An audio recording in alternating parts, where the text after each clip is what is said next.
Well, greetings everyone, and welcome to the EKG case for the week of September 15th, 2014. This is Amal Mattu at University of Maryland, and this is a very special week, actually, as we start the beginning of our fourth year. Unbelievable that we've been at this for 4 years now.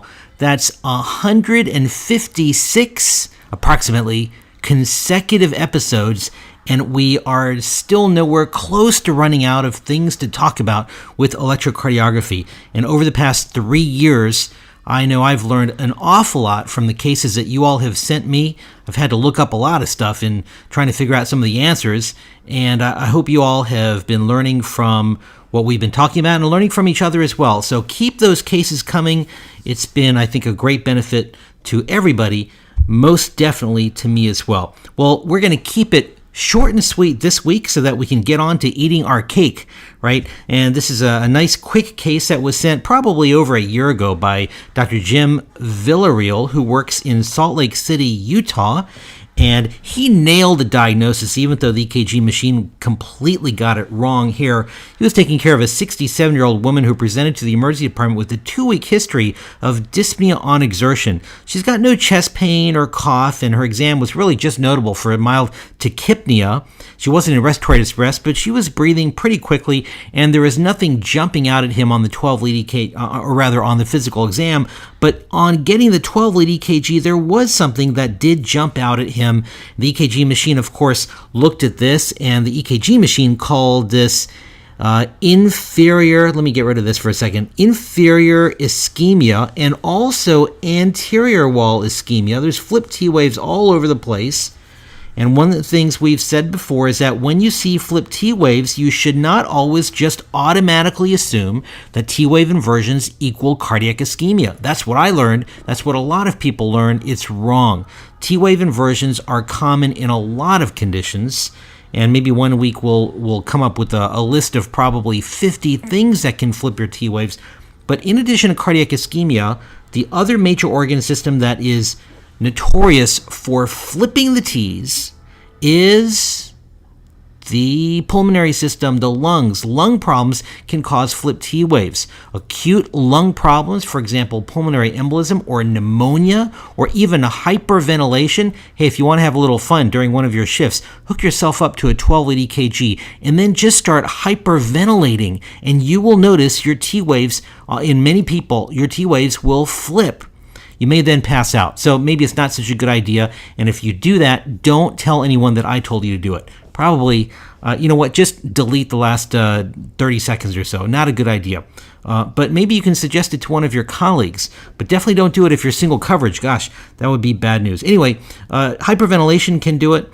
And chronic problems like COPD and pulmonary hypertension can do it. Well, one of the things that we've talked about is that if you ever notice this combination of T wave inversions in the inferior and the anteroseptal leads together. Sure, if you have lateral, that adds a little bit more, but really, if it's just inferior and anteroseptal, that's all you need. That is highly specific for pulmonary hypertension. That's something that Marriott, one of the real experts in the history of electrocardiography, he talked about this 3 decades ago at least. When you see flipped T waves in the inferior and anteroseptal leads, that is pulmonary hypertension.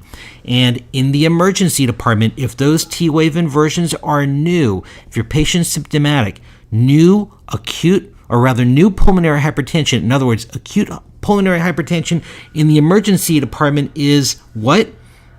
Of course, it is a large pulmonary embolism. This is a sign of heart strain. There's various theories about why PE can flip your T waves. Some people say that pulmonary embolism induces some subendocardial hypoxia and ischemia. Some people say that when you get some ventricular distension, it shifts the axis of the heart, and that can produce some T-wave inversions. Whatever the reasons are, it's very important to remember that when you have new T-wave inversions, for the third time now, when you have new T-wave inversions in the inferior and anteroseptal leads, that is acute pulmonary hypertension, which in emergency medicine is PE. If those are old flip T waves, then it means a person probably has some element of chronic or old pulmonary hypertension.